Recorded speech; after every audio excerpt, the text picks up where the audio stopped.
ময়না ঘরের মধ্যে বসে কান্না করছে। সবটা শোনার পর সইফুল কিছু না বলে ঘর থেকে বের হয়ে গেছে। ময়না এখন বুঝতে পারছে সে কত বড় ভুল করছে। সে ভাবছিল সইফুল তার মন থেকে খারাপ স্মৃতিটাকে মুছে দিবে, সইফুল তাকে সেই সময় থেকে বের করে নিয়ে আসবে, কিন্তু না, তেমন কিছুই হয়নি। ময়না কান্নায় ভেঙে পড়ে। এর মাঝে ময়নার শাশুড়ি তার ঘরে কড়া নাড়ে। ময়নার চোখ মুছে দরজা খুলে দেয়। শাশুড়ি ময়নার উদ্দেশ্যে বলে, সইফুল হঠাৎ এই সময় বের হলো, কোথায় গিয়েছে আমি জানি না। ময়না আস্তে করে জবাব দেয়। ময়নার শাশুড়ি সন্দিহান দৃষ্টিতে ময়নার দিকে তাকায়। তারপর বলে, তোমার চোখে মুখের অবস্থা এমন কেন? আমার ছেলের সাথে ঝগড়া করছো? তাকে বাড়ি থেকে বের হয়ে যেতে বাধ্য করছো? ময়না জবাব দেয় না। সে মাথা নিচু করে দাঁড়িয়ে আছে। শাশুড়ি পুনরায় বলে, কি হয়েছে বলছো না কেন? না, আমাদের কোনো ঝগড়া হয়নি। ময়নার কথাটা তার শাশুড়ি বিশ্বাস হলো না। তবে সে ময়নাকে কিছু বলল না। ময়নাকে কিছু না বলে শাশুড়ি চলে যায়। ময়না তার যাবার দিকে তাকিয়ে থাকে। প্রায় ঘণ্টাখানেক পর সইফুল বাড়ি ফিরে আসে। সইফুল এসে বিছানায় শুয়ে পড়ে। ময়না সইফুলের সাথে কথা বলতে গেলে সইফুল নিজের চোখ বন্ধ করে নেয়, অর্থাৎ এখন তার ঘুমের সময়। সে ময়নাকে এটাই বুঝিয়ে দিল। ময়না কিছুটা হতাশ হয়। ধীরে ধীরে সইফুলের পাশে গিয়ে শুয়ে পড়ে। পরদিন সকালবেলা সইফুল ঘুম থেকে উঠে নাস্তা না করে কাজে চলে যায়। ময়না খুব কষ্ট পায়। ময়নার শাশুড়ি বিষয়টা লক্ষ্য করে এবার ময়নাকে বকা দেয়। যদি তার ছেলেকে ময়না কষ্ট দিতে থাকে তবে ময়নার খবর আছে। নিজের কথাবার্তা দিয়ে ময়নার শাশুড়ি ময়নাকে ছোট একটি সতর্ক বার্তা দিলেন। ময়না এটা আরও কষ্ট পায়। তার খুব কান্না পায়।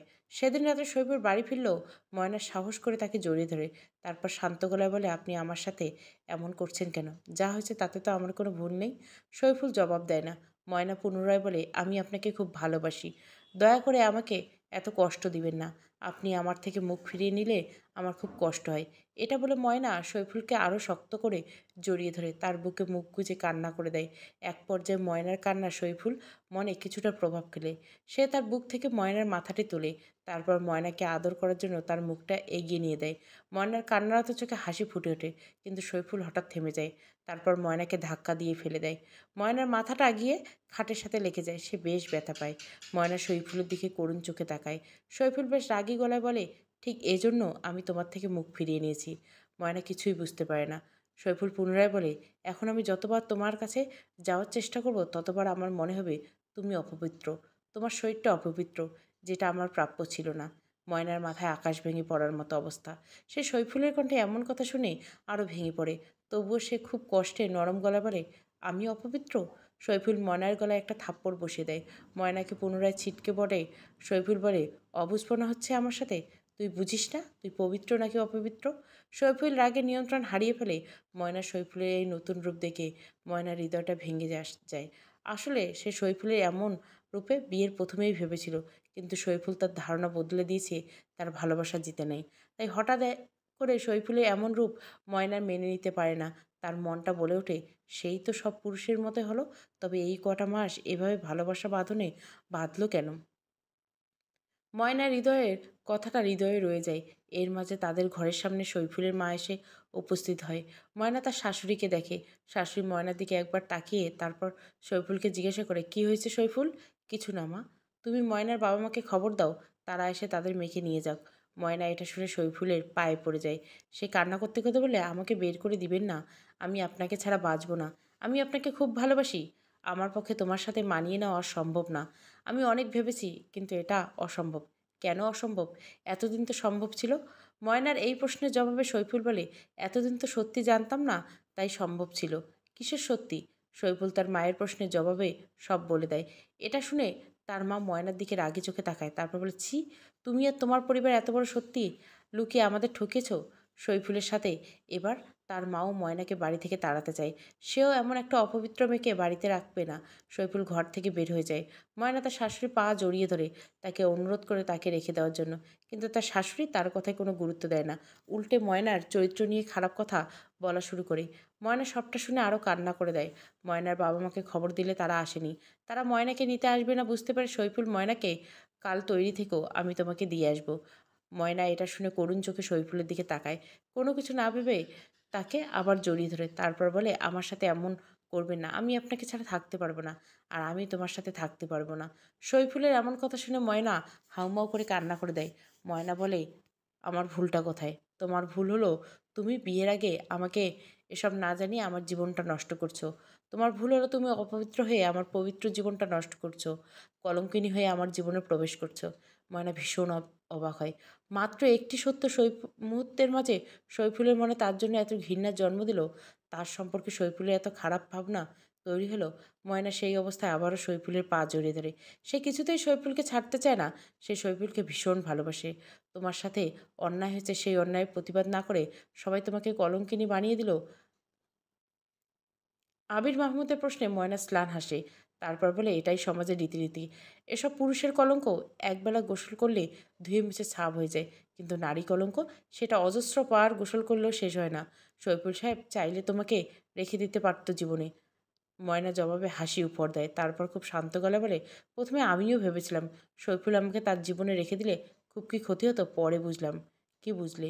ময়না কিছুক্ষণ চুপ থাকে, মনের মধ্যে শব্দগুলো গুছিয়ে নেয়। তারপর বলে, যে পুরুষ পতিতালয়ের সুখ খুঁজে রাতের পর রাত যেখানে নারীরা তার মন জয় করে, তার শরীরে আনন্দ দেয়, সেই পুরুষ কিন্তু বিয়ের সময় সতী নারী খুঁজে, যে বিয়ের জন্য ওই পতিতালয়ের কাউকে চায় না। সেখানে সইফুল তো বিয়ের আগে অন্য কোনো নারীর সাথে গভীর সম্পর্কে লিপ্ত হয়নি। তার পক্ষে কিভাবে এমন এক মেয়ের সাথে সারা জীবন সংসার করা সম্ভব? সম্ভব নয়। তার দিক দিয়ে সে সঠিক। ময়নাকে নিয়ে ময়নার বাড়িতে চলে আসে সইফুল। পারুল বেগম কাশেম মোল্লা বারবার সইফুলকে অনুরোধ করে ময়নাকে ছেড়ে না দেওয়ার জন্য, কিন্তু সইফুল এক কথা, এভাবে সংসার করা সম্ভব নয়। সেই সাথে কাশেম মোল্লা এবং পারুল বেগম অনেক কথা শোনায়। তারা সত্যি গোপন করে সইফুলকে ঠকিয়েছে। সইফুলকে আর কারো অনুরোধ না রেখে চলে যায়। ময়না তার যাবার দিকে তাকিয়ে থাকে। সইফুল চলে যেতে কাশেম মোল্লা ময়নার গেলে থাপ্পড় বসিয়ে দেয়। ময়না ভীত চোখে কাশেম মোল্লাকে দেখে কাশেম বলে, তোকে এত সত্যবাদী হতে কে বলেছে? ময়না শুধু কান্না করে। কাশেম মোল্লা ময়নার মুখ চেপে ধরে বলে, সারা জীবন আমার ঘাড়ে বসে খেতে চাইস তুই? মানুষ সন্তান জন্ম দেয় ভালো থাকার জন্য, আর তুই সন্তান হয়ে বাবা মাকে জ্বালায় রাখিস। পারুল বেগম কাশেম মোল্লাকে অনুরোধের সুরে ময়নাকে ছেড়ে দিতে বলে। কাশেম পারুলের গায়ে হাত আঘাত করে। তারপর পরে, সব হয়েছে তোর জন্য, মেয়েকে শিক্ষা দিতে পারিস না। কাশেম মোল্লা পরপর কয়েকটা গালি দেয় পারুল বেগমকে। পারুল বেগম প্রতি উত্তর করে না। কাশেম মোল্লা রেগে চলে যায়।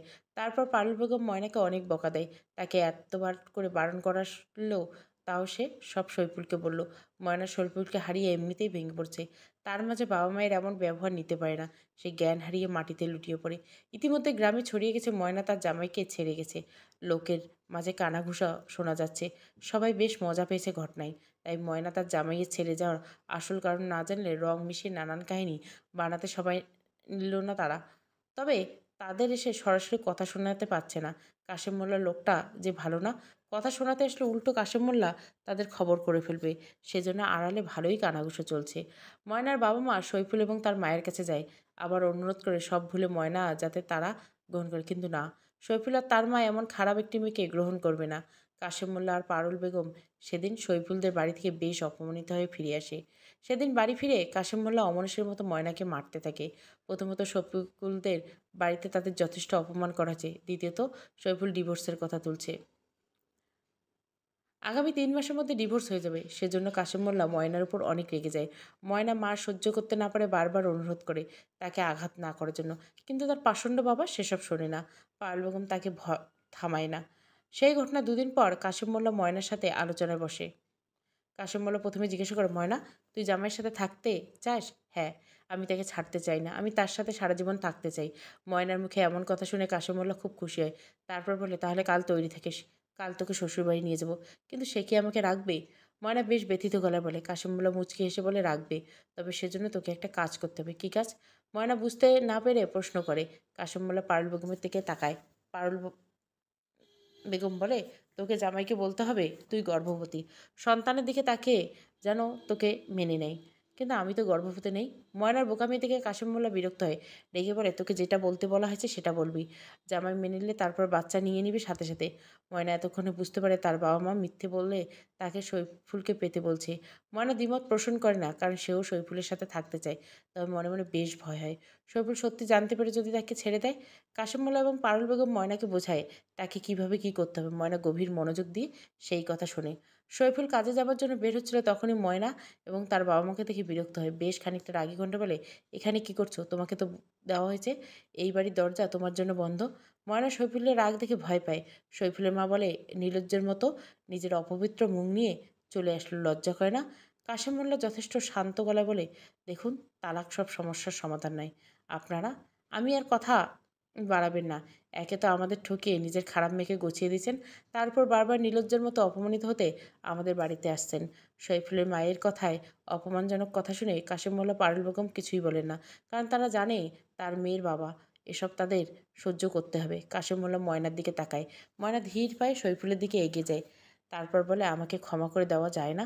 শৈফুল মুখ ঘুরিয়ে নেয়। পারুল বেগম ইশারা করে ময়নাকে বলে, আমাদের সন্তানের জন্য কি এই সম্পর্কটা টিকিয়ে রাখা যায় না?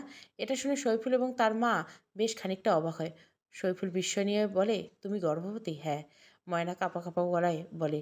শৈফুল বলে, তা এ বাচ্চা যে আমার, তার কি নিশ্চয়তা? বাচ্চাটা তো তোমার পাপের ফলও হতে পারে। ময়না ভেতর থেকে বারবার ভেঙে যাচ্ছে। শৈফুল মাত্র একটা সত্যি জেনে তাকে এভাবে অপমান করছে। এত বড় অপমান! ময়না এত বড় ভুল করে ফেললো?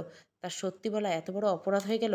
ময়না জবাব দিচ্ছে না দেখে কাশেম মোল্লা বলে, দেখো, বাচ্চাটা তোমার। তোমাদের বিয়ে হয়েছে 6 মাসের পুরা। আর তুমি যে ঘটনাটা বলছো সেটা আরও আগের। এখানে এতদিন পর তার বাচ্চা হওয়া অসম্ভব। এটা তোমার বাচ্চা। আমার মেয়েটা তো জেনে শুনে এমন করেনি, ভুল করে করে হয়েছে। বাবা শৈফুল, তুমি তাকে মাফ করে দাও, অন্তত বাচ্চাটার কথা ভেবে। পারুল বেগম হাত জোর করে এই কথা বলে। শৈফুলের মার কর্কশ গলে বলে, অসম্ভব। পাড়া প্রতিবেশী সবাই জেনে গেছে আপনার মেয়ে নষ্টা, তাই আমার ছেলে তাকে ছেড়ে দিয়েছে। এখন এই মেয়েকে আবার আমাদের বাড়িতে জায়গা দেওয়া সম্ভব নয়। পাড়া প্রতিবেশী কী বলবে? শৈফুল তার মায়ের কথায় সম্মতি জানায়, তারপর বলে, বাচ্চাটা যেহেতু আমার, সেহেতু তার জন্মের পর আমরা তাকে নিয়ে আসবো। আপনাদের তার দায়িত্ব নিতে হবে না। ময়না সবার সামনে শৈফুলের পা জড়িয়ে ধরে তাকে মেনে নেওয়ার জন্য অনুরোধ করে, কিন্তু শৈফুল এক কথা, সে ময়নাকে মানতে পারবে না, তবে বাচ্চার দায়িত্ব নিবে। এসব শুনে এক পর্যায়ে ময়না বলে, বাচ্চা তো নেই। এটা শুনে শৈফুল বের হকচকে যায়। ময়না বলে দেয় সে শৈফুলকে মারাতে মিথ্যে বলছে, তবে তারা একসাথে থাকলে নিশ্চয় বাচ্চা হবে। ময়না সহজ সরল মেয়ে, সে ভেবেছে পরে বাচ্চাকে দেখাবে কিভাবে শৈফুলকে, তাই সত্যি বলে দেওয়াই ভালো। তাছাড়া ময়না মিথ্যে বলে হলেও শৈফুলকে জীবনে চেয়েছে, এটা জেনে শৈফুল নিশ্চয় তার ভালোবাসা বুঝতে পারবে। কিন্তু ময়না বুঝেনি, তার মতো এই পৃথিবীর সহজ সরলভাবে বাসে না। শৈফুল তার ভালোবাসা বোঝা তো দূর, উল্টে ময়নাকে মিথ্যাচার শুনে প্রচণ্ড রেগে যায়। সবার সামনে তার পেটে লাথি দিয়ে বলে, তারপর বলে, বের হ, একটা নষ্টামি। প্রথমে নষ্টামি করে আমাকে বিয়ে করলি, এখন আবার বাচ্চার মতো একটা জিনিস নিয়ে মিথ্যাচার করছিস? তোর কলিজা কত! শৈফুলের মা এবং শৈফুলের লাগাম ছাড়া হয়ে যায়। তারা ময়নার চরিত্র, ময়নার স্বভাব সব কিছু নিয়ে গালাগালি করতে শুরু করে। তারপর অনেক অপমান করে তাদের সবাইকে বাড়ি থেকে তাড়িয়ে যায়। ময়না এত কিছুর পরে যেতে চায় না। সে বারবার শৈফুলকে অনুরোধ করে তাকে মাফ করে দিতে। সে শৈফুলকে তার ভালোবাসা বোঝাতে চায়, কিন্তু শৈফুল বোঝে না। কাশেম মোল্লা ময়নার উপর রেগে যায় সত্যি বলে দেওয়াতে। নেহাত এটা ময়নার শ্বশুরবাড়ি, তাই সে ময়নার গায়ে হাত তোলে না, নয়তো হাত তুলতো। সেদিনও ময়না তার বাবা মা অনেক অপমানিত হয়ে শৈফুলের বাড়ি ছাড়ে। কেটে যায় 3 মাস। ময়না আর সাইফুলের ডিভোর্স হয়ে যায়। ময়না এই 3 মাসে হাজারবার সৈফুলের কাছে গেছে এই সম্পর্ককে একবার সুযোগ দেওয়ার জন্য, কিন্তু সৈফুল দেয়নি। ময়না এই বিষয়ে সৈফুলকে দোষ দেয় না। সৈফুল তো এই সমাজের পুরুষ, সে তো ভিন্ন গ্রহের বাসিন্দা নয়, তাই সে আলাদা ভাববে কীভাবে, এই আশা রাখাটাই ময়নায় ভুল ছিল। ময়না তালাক হওয়ার পর থেকে সে বেশ মনমরা হয়ে থাকে, সবসময় চুপচাপ থাকে। এদিকে কাশেম মোল্লা মাঝে মাঝে ময়নার উপর রাহও ঝাড়ে। এভাবে কেটে যায় বছর। ময়না এখন শুধু কাশেম মোল্লা নয়, পারুল বেগমের বোঝা হয়ে উঠছে। কাশেম মোল্লার সাথে পারুল বেগমও তাকে কথার আঘাত দিয়ে বুঝিয়ে দেয় সে বোঝা। ডিভোর্সি মেয়েরা এই সমাজের বোঝা, বাবা মায়ের বোঝা, সবার বোঝা। ময়না তাদের সব অভিযোগ চুপচাপ শোনে। আগে সে শান্ত ছিল, এখন সে আরও শান্ত হয়ে গেছে। ময়নার বয়স 17 পেরিয়ে 18 কাছাকাছি হয়ে উঠছে। এত কম বয়সে তার জীবনে অনেক কিছু ঘটে গেল। সেদিন রাতে কাশেম মোল্লা এসে দেখে ময়না ভাত খাচ্ছে। কাশেম মোল্লা হন্তদন্ত হয়ে ময়নার সামনে এসে তার হাত থেকে ভাতের প্লেট কেড়ে নেয়, তারপর তাকে এক লাথি দেয়। কাশেম মোল্লা বলে, কুত্তার বাচ্চা, তুই মরতে পারিস না, বসে বসে শুধু আমার অন্ন ধ্বংস করস। পারুল বেগম সেখানে বসা ছিল, কিন্তু না, সে ময়নাকে ধরল। কাশেম মোল্লা আরও একটি লাথি দিল ময়নাকে, তারপর দ্বিগুণ রেগে বলল, তোকে কে বলেছিল সত্যবাদী হতে? বেশি সত্যবাদী হতে চেয়েছিলি, তাই না? যা, এবার আমার ঘর থেকে বের হ। তোর মতো বিবাহিত ডিভোর্সি মেয়েকে সারা জীবন ঘরে বসে খাওয়াবো নাকি আমি? ময়না ভীষণ ভয় পায়, তার বাবা তাকে বাড়ি থেকে বের করে দিবে কি নাকি। ময়না ভীত গলা বলে, আমি কোথায় যাব? কাশেম মোল্লাকে দেখে ময়না ভয় পাচ্ছে, তবু তার মনে দয়া হলো না। সে আবার ময়নাকে লাথি মারে, তারপর বলে, জাহান্নামে যা, যেখানে খুশি সেখানে যা, আমাকে মুক্তি দে, তোর জ্বালায় আমি অতিষ্ঠ। ময়না ভয়ে গুটিয়ে নেয় নিজেকে, জবাব দেয় না। তার কাছে জবাব দেওয়ার মতো কিছু নেই। কাশেম মোল্লা পুনরায় বলে, যা সইফুলের বাড়ি যা, তার নতুন বউয়ের কামলাগিরি কর গিয়ে, দেখ কামলা হিসেবে তোকে নেয় কিনা। নতুন বউ? ময়না অবাক কণ্ঠে বলে। কাশেম মোল্লার কথায় বুঝতে পারে ময়না সৈফুল বিয়ে করতেছে, সেজন্য মূলত কাশেম মোল্লা আজ তার উপর এত রেগে গেছে। কয়েকদিনের মাঝে সৈফুলের দ্বিতীয় বিয়ে হয়ে যায়। ময়না বিয়ের দিন গিয়েছিল লুকিয়ে, সৈফুল আর তার বউকে দেখে নেয়। সেই সাথে মনকে বোঝায় এই মানুষটা তার আর নেই, এই মানুষটার জন্য তার হৃদয়ে কিছু থাকা উচিত নয়। ময়নার জন্য সৈফুলের পাওয়ার আশা চিরতরে শেষ হয়ে যায়। যদিও তালাকের পর সব সম্পর্ক এমনিই শেষ, তবুও ময়না সৈফুলকে ভালোবাসত। অবুঝ কিশোরীর হৃদয়ে প্রথম ভালোবাসা ছিল বলে কথা, সেজন্য মনে থেকে গিয়েছিল। কিন্তু আজ ময়না সৈফুলের নতুন জীবনকে শুভেচ্ছা জানিয়ে তার মনকে বোঝায় তার আর সৈফুল নিয়ে ভাবলে চলবে না, একদমই না। ময়না সেদিন বাড়ি এসে খুব কান্না করে, কিন্তু তার কান্না দেখে সান্ত্বনা দেওয়ার মতো মানুষ ছিল না। ময়না তালাকের কথা শুনি তার বোন দুলাভাই এসেছিল কয়েকদিন। ময়না তাদের থেকে দূরে থাকার চেষ্টা করছে সবসময়। তবে আজ আবার রাজীবের কণ্ঠ পেয়ে তার বুকের মধ্যে পুনর ভয়টা জেগে ওঠে। ময়না আড়ালে সরে পড়ে। রাজীব বাড়ি ঢুকে পারুল বেগম এবং কাশিমকে ডাকে। কাশিম মোল্লা রাজীবের প্রতি ভীষণ বিরক্ত। যতই ময়না দোষ দেখ, সে জানে সব হয়েছে ওই রাজীবের জন্য। কিন্তু বড় মেয়ের সংসারের কথা ভেবে চুপ থাকছে। কাশেম মোল্লা বিরক্ত গলায় বলে, কিসের জন্য আসছো? আপনারা ময়নার আবার বিয়ে দিবেন না? রাজীব বেশ নরম গলায় জানতে চাইল। পারুল বেগম এটা শুনে নিজেকে ধরে রাখতে না পেরে বলল, কে বিয়ে করবে? আমরা তো কম চেষ্টা করছি না। ও ডিভোর্সি, এটা শুনে সবাই চলে যায়। তার উপর তুমি ওর সাথে যা করছো সেটা জানলে তো কেউ আমাদের বাড়িমুখো হবে না। কাশেম মোল্লা জানায় 1 বছরে তারা অনেক পাত্র দেখেছে, কিন্তু কেউ তেমন সাড়া দেয়নি। রাজীব বলে, তারা সায় দেননি বলে আপনারা চুপ করে থাকবেন? বিষয়টা এমন নয়। আপনারা ওকে কতদিন এভাবে ঘরে রাখবেন? রাখতে কে চায়, কিন্তু পাত্র কোথায় পাবো? আমরা তো চাই তাকে বিয়ে দিতে। পাত্র যেমনই হোক আমাদের সমস্যা নেই। একজন ছেলে হলে হলো, যে ময়নাকে বিয়ে করতে রাজি হবে। কাশেম মোল্লার এই কথায় রাজীব কেন জানি না খুশি হয়ে যায়। তারপর সে বলে, আমার খোঁজে একজন পাত্র আছে। পাত্রকে পারুল বেগম এবং কাশেম মোল্লা কিছুটা খুশি হয়। পরক্ষণে ময়নার কথা ভেবে বিয়ে করতে রাজি হবে কি না সেটা ভেবে মন খারাপ হয়ে যায়। তখন রাজীব বলে, সে ময়নার ব্যাপারে সব জানে। ময়না ডিভোর্সে, সেই সাথে আমার সাথে ঘটা ঘটনাও জানে। সব জেনে সে ময়নাকে বিয়ে করতে চায়। কি সত্যি এমন ছেলে পাওয়া গেছে? কাশেম মোল্লা জানে আশার আলো দেখলো। রাজীব বলে, হ্যাঁ, সে আমার দুঃসম্পর্কে এক কাকা হয়। স্ত্রীগত হয়েছেন, তার এখন সঙ্গী দরকার, সেজন্য বিয়ে করতে চাচ্ছেন। রাজীবের কাকা হয় শুনে ময়না বুঝে যায় লোকটা কেমন হবে, তার দাদুর বয়সী কেউ। ময়না মনে মনে বেশ ভয় পেতে শুরু করে। সে মনে মনে চাইছিল তার বাবা মা রাজি না হোক, কিন্তু তাকে হতাশ করে দিয়ে কাশেম মোল্লা এবং পারুল বেগম রাজি হয়ে যায়। রাজীব বলে, তাহলে আগামীকাল ময়নাকে দেখতে নিয়ে আসি তাকে। কাশেম মোল্লা সম্মতি দেয়। রাজীব বিদায় নিয়ে চলে যায়। ময়না আবারও ভেতর থেকে ভেঙে পড়ে। তবে পারুল বেগম কিছু সময়ের জন্য সুবুদ্ধির হৃদয়ে। তাই সে বলে, আচ্ছা, রাজীবের কাকা, সে তো বয়সে প্রায় 45 বছরের বড় হবে। এমন একজনের সাথে ময়নার বিয়ে দিব আমরা? কাশেম মোল্লার সাথে সাথে পারুলের বেগমের গালে থাপ্পড় বসিয়ে দেয়। তারপর বলে, তোর ওই নষ্টামেকে কচি খোকা বিয়ে করবে ভাবছিস তুই? এই কথাটা বোধহয় ময়নার জন্য সবচেয়ে কষ্টের ছিল। নিজের বাবার মুখে নিজের সম্পর্কে এমন কথা শুনে সে পুরো নির্বাক হয়ে যায়। তার ভেতরটা এভাবে বারবার ভেঙে পড়ছে। সে বুঝতে পারে তার ভেতরটার কিছু নেই, সেটা কয়েকশো টুকরো হয়ে গেছে। অন্যদিকে পারুল বেগম থাপ্পড় খেয়ে স্বামীর কথায় তাল মেলায়। পরদিন যথারীতি রাজীব তার কাকাকে নিয়ে আসে। সে এসে ময়নাকে দেখে যায়। ময়না তাকে দেখে বিরক্ত লাগলো। বয়স প্রায় 60-এর কাছাকাছি। শুনেছে বিয়ের আগে 2টা হয়েছে, এখন আবার বিয়ে করবে, তাও ময়নার মতো এত ছোট একজনকে। ময়না মনে মনে দ্বিমত পোষণ করলেও বাবার ভয়ে মুখ ফুটে বলতে পারে না। ময়নাকে ভেতরের ঘরে পাঠিয়ে কাশেম মোল্লা ও রাজীবের কথা বলছিল। তারা বিয়ের দিনক্ষণ ঠিক করছে। কাশেম মোল্লা চাচ্ছিল যত তাড়াতাড়ি সম্ভব বিয়েটা হয়ে যাক, তাহলে তার মাথা থেকে বোঝা কমে যাবে। সেজন্য সে এই সপ্তাহের মাঝে বিয়ে ঠিক করে। সেটা শুনে ময়না আরও ভেঙে পড়ে, কিন্তু তার বাধা দেওয়ার উপায় নেই, অধিকার নেই। তবে ময়না বুঝতে পারে সে ধীরে ধীরে অতল সাগরে তলিয়ে যাচ্ছে। তার জীবনটা একটু একটু করে রোজ রোজ শেষ হয়ে যাচ্ছে। ময়নার বিষণ্ণ মুখশ্রীতে হাসি ফুটিয়ে তোলার জন্য মূলত বিয়েটা ভেঙে গেল।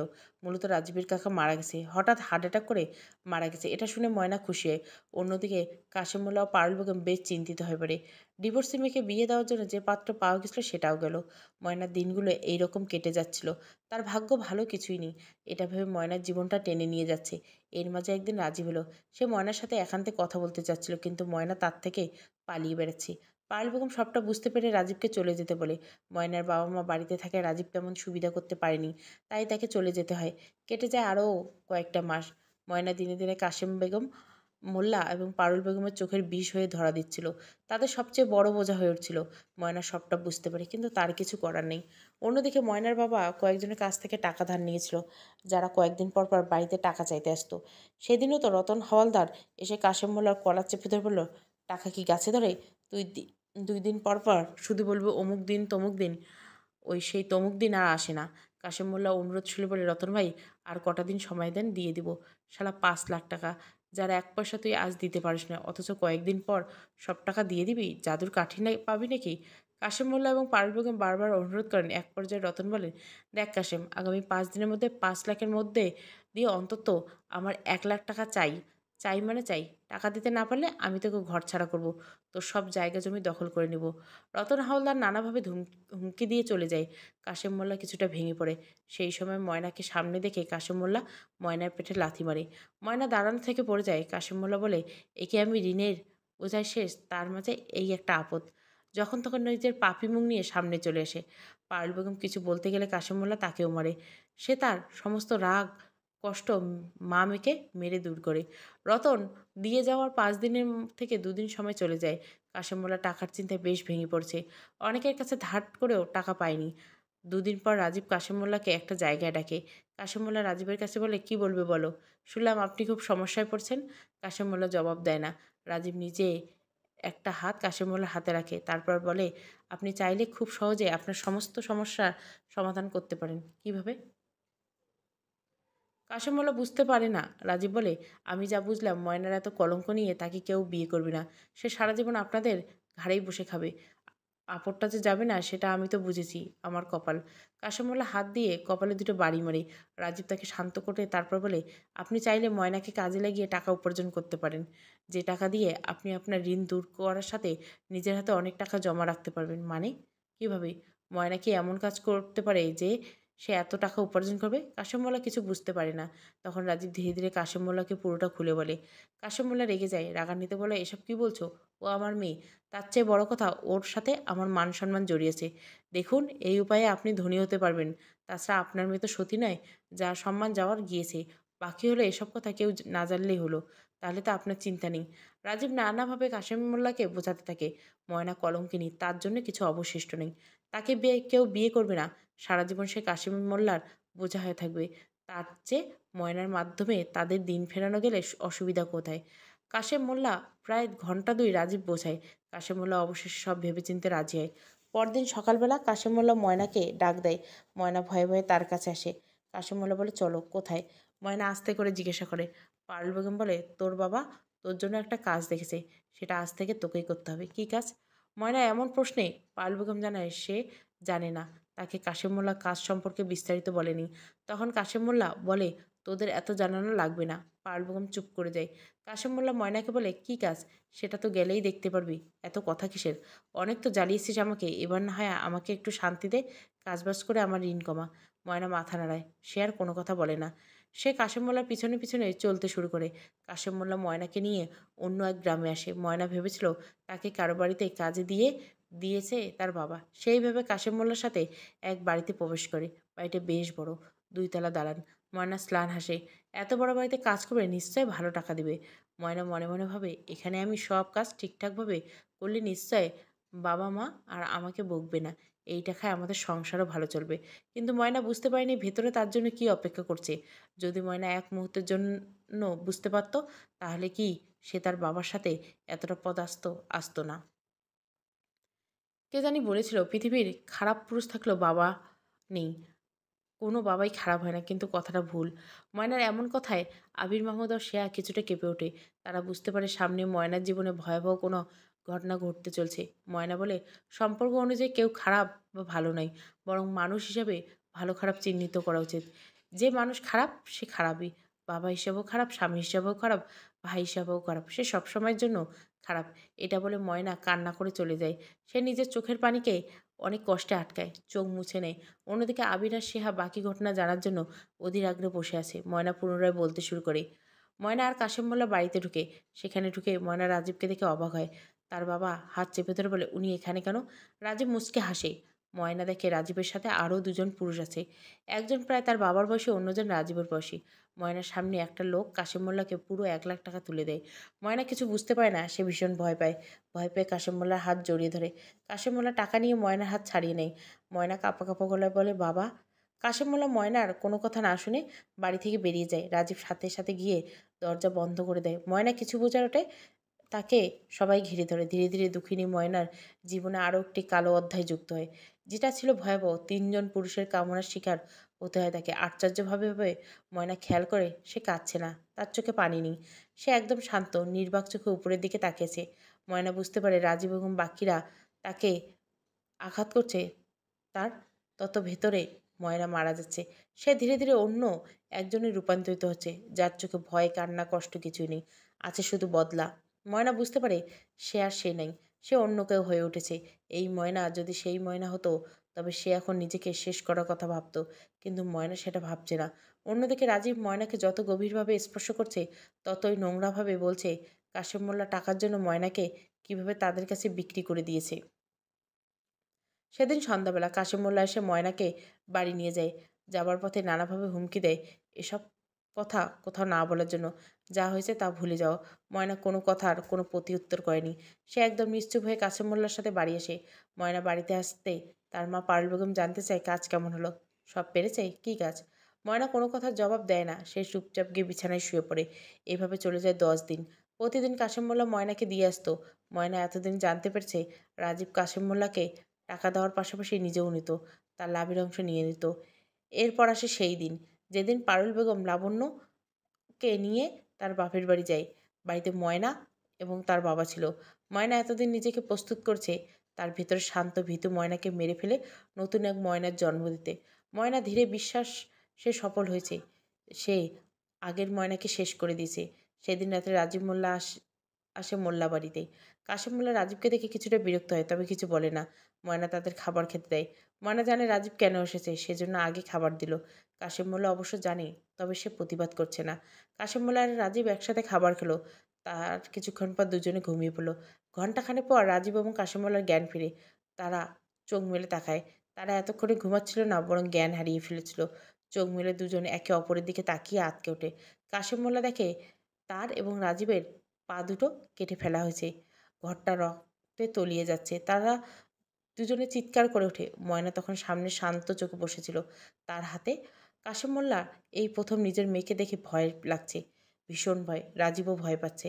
কাশেম মোল্লা ভয়ে ভয়ে, মা ময়না, তুই এইটা কি করলি? এখনো কিছু করিনি। আসলে তোমাদের জ্ঞান ছিল না। আমি যেটা করব সেটা করে মজা পাবো না তো, সেজন্য জ্ঞান ফেরার অপেক্ষা করছিলাম। আর তোমাদের জ্ঞান ফিরলে যাতে আমাকে বাধা দিতে না পারো, তাই হাত পাটা কেটে নিলাম। ময়না শান্ত গলায় বলা এমন কথা শুনে রাজীব মোল্লা এবং কাশেম মোল্লার জানা অবস্থা। রাজীব বলে, ময়না, আমাদের হাসপাতালে নিয়ে চল। ময়না জবাব দেয় না। সে শুধু শান্ত চোখে দুজনের দিকে তাকিয়ে থাকে। কাশেম মোল্লা তার ভুলের জন্য ক্ষমা চায়। ময়না স্লান হাসে। তারপর বলে, আমার সামনে আমার বাবা নয়, একজন খুনি রয়েছে। যেই খুনি যে আমাকে খুন করছে। আর খুনের শাস্তি ভয়াবহ হয় তোমরা জানো।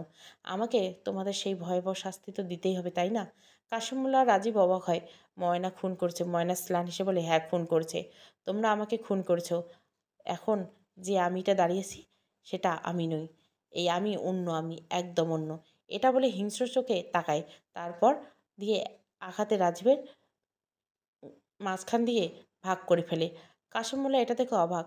ময়না এবার রাজীবের মাথাটা শরীর থেকে আলাদা করে। কাশেম মোল্লার সামনে ময়না রাজীবের শরীর টুকরো টুকরো করে ফেলে। কাশেম মোল্লা বাঁচাও বাঁচা বলে চিৎকার দেয়। ময়না বুঝতে পারে বাইরে প্রতিবেশীরা এসেছে। ময়না তাই কাশেম মোল্লার মাথা শরীর থেকে আলাদা করে দেয়, যাতে সে আর চিৎকার করতে না পারে। তারপর আস্তে আস্তে দুজনে টুকরো করে ফেলে। আবির মমতা ও শ্রেয়া দুজনে ময়নার দিকে কেমন নিষ্প্রাণ চোখে তাকিয়ে আছে। দুজনে কারো কণ্ঠে শব্দ নেই। নীরবতা ভেঙে আবির বলে, একদম ঠিক করেছো তুমি। এদের সাথে এটাই হওয়া উচিত। আপনি হয়তো বলার জন্য বলেছেন, বাস্তবতা বড় কঠিন। অন্য অন্য যে পরিস্থিতিতে এমন ঘটনাই ঘটে, আমরা সেই পরিস্থিতি না বলে তার অবস্থা উপলব্ধি করতে পারি না। ময়নার এই কথার জবাবে আবির আর শিহা মাথা নাড়ায়। তারা চলে যায়। পারুল বেগম ও লাবণ্য ময়নার সাথে দেখা করতে আসে। পারুল বেগম বলে, তোর সাথে এত জঘন্য ঘটনা ঘটেছে, একবার বলতে পারলি না আমাকে? তোমাকে বললে কি হতো? সেই তো বলতে, মানিয়ে নে। এর বেশি কিছু কি বলতে? পারুল বেগম মাথা নিচু করে ফলে, সত্যি তো, এর বেশি কিছু বলতো না। না বলতো। যতই হোক লোকটা পারুল বেগমের স্বামী ছিল, যাকে সে শ্রদ্ধা করে সম্মান করে ভালোবাসে। পারুল বেগম মাথা নত করে নেওয়া দেখে ময়না মুচকি হাসে। অন্যদিকে লাবণ্য ময়নার সাথে কোনো কথা বলে না, তার মাঝে অপরাধবোধ কাজ করে। লাবণ্য ময়নার চোখের দিকে তাকায়, এক দৃষ্টি শুধু তাকিয়ে থেকে, মুখে না বললে লাবণ্য মনে মনে বলে, লাবণ্য বিয়ে হয় রাজীবের বাড়ি যাওয়ার পর কয়েক মাস রাজীবের সাথে সম্পর্ক সুন্দর ছিল। তারপর রাজীবের অবহেলা, রাতের পর রাত বাড়ি না ফেরা, সব কিছু লাবণ্য বুঝতে পারে রাজীব পরনারীতে আসক্ত। প্রথম প্রথম এসব নিয়ে কথা বলে রাজীব, তার বাবা মা সবাই লাবণ্যকে মারধর হতে শুরু করে অনেক বকাবকি করতো। একবার সহ্য করতে না পেরে লাবণ্য বাবা মাকে বলে, কিন্তু লাভ হয় না। উল্টে তারা লাবণ্যকে জামাইয়ের মন মতো হওয়ার চেষ্টা করে। তারাও দিন শেষে লাবণ্যর দোষ দেখে। লাবণ্য তো তাদের জন্য মানিয়ে নিতে নিতে ভিতর থেকে শেষ হয়ে গেছিল। বোনের সাথে অন্যায় হয়েছে জেনে ও স্বামীর পক্ষ নিয়েছে, কারণ এছাড়া তার উপায় ছিল না। তার সংসার থাকতো না। সংসার না টিকলে বাবা মায়ের ঘরে তুলতে হতো। তার মাঝে বাচ্চা কাচ্চা হয় না। সব মিলিয়ে লাবণ্য ভালো ছিল না। ময়না এবং লাবণ্যর মাঝে পার্থক্য, ময়না নিজের ভিতরে সত্তাকে শেষ করে তার মধ্যে এক সত্তার জন্ম দিয়েছে, আর লাবণ্য সেটা পারেনি। লাবণ্য সারা জীবন শুধু অন্যায় সহ্য করে যেল। রোজ রোজ নিজের ভিতরটাকে শেষ হয়ে যেতে দেখেছে। লাবণ্য থানা থেকে বেরিয়ে আসে, তার পিছন পারুল বেগমও আসে। লাবণ্য বাইরে এসে কান্নায় ভেঙে পড়ে। পারুল বেগম তাকে জড়িয়ে ধরে। অন্যদিকে ময়না মনে মনে বলে, আমার উচিত ছিল তোমাদেরকেও শেষ করে দেওয়ার, কিন্তু আমি পারিনি। এটাই আমার ব্যর্থতা। আমি পুরোপুরি অন্য হতে পারিনি। সমস্ত সাক্ষ্য প্রমাণের ভিত্তিতে ময়নার যাবজ্জীবন কারাদণ্ড হয়। ময়নার মধ্যে এসব নিয়ে কোনো ভাবান্তর দেখা গেল না। সে জীবন্ত এক মৃতদেহ, তার কিসের এত ভাবনা? ময়নার কাছে সবটা স্বাভাবিক। ময়নার দিন কাটতে থাকে কারাগারে। অন্যদিকে পারুল বেগম এবং লাবণ্য ধীরে ধীরে স্বাভাবিক জীবনে ফিরে আসার চেষ্টা করে। মাঝে মাঝে ময়নার সাথে দেখা করতে যায়, কিন্তু ময়না তাদের সাথে দেখা করে না। ময়না তাদের সাথে দেখা না করে এটা বুঝিয়ে দিচ্ছে সে তাদের এখনও ক্ষমা করেনি, সারা জীবন হয়তো কখনো ক্ষমা করবে না। পারুল বেগম এবং লাবণ্য ময়নাকে কখনো বোঝাতে পারে না তাদের পক্ষে নিজের সত্তাকে শেষ করে অন্য কেউ হয়ে হওয়া সম্ভব ছিল না। তারা কখনো পারত না নিজেদের মধ্যে অন্য এক আমির জন্ম দিতে। তাই তাদের কাছে মেনে নেওয়া, মানিয়ে নেওয়া সব ছিল। অন্যদিকে ময়না ভাবে সে এখন অন্য একজন। তার জীবনে দুঃসময়ে কোনো বাবা মা বোন ছিল না। এখন তার দরকার নেই। এখন সে অন্য আমি হয়ে বাঁচতে চায়, যে আমিরে সম্পর্কের ঊর্ধ্বে অন্যায়ের প্রতিবাদ। তাই তো ময়না অন্য এক ময়না হয়ে উঠছে, যার আমিতে মিশে আছে অন্য আমি। সমাপ্ত। অন্য আমি দ্বিতীয় এবং শেষ পর্ব। সত্য ঘটনা অবলম্বনে বাস্তব ঘটনা। ভালো লাগলে অবশ্যই লাইক, শেয়ার এবং সাবস্ক্রাইব করবেন। একটা ভিডিওর এন্ডে যে ভিডিওটা আসবে সেটাই আর একটা ভিডিও, দুটো ভিডিও।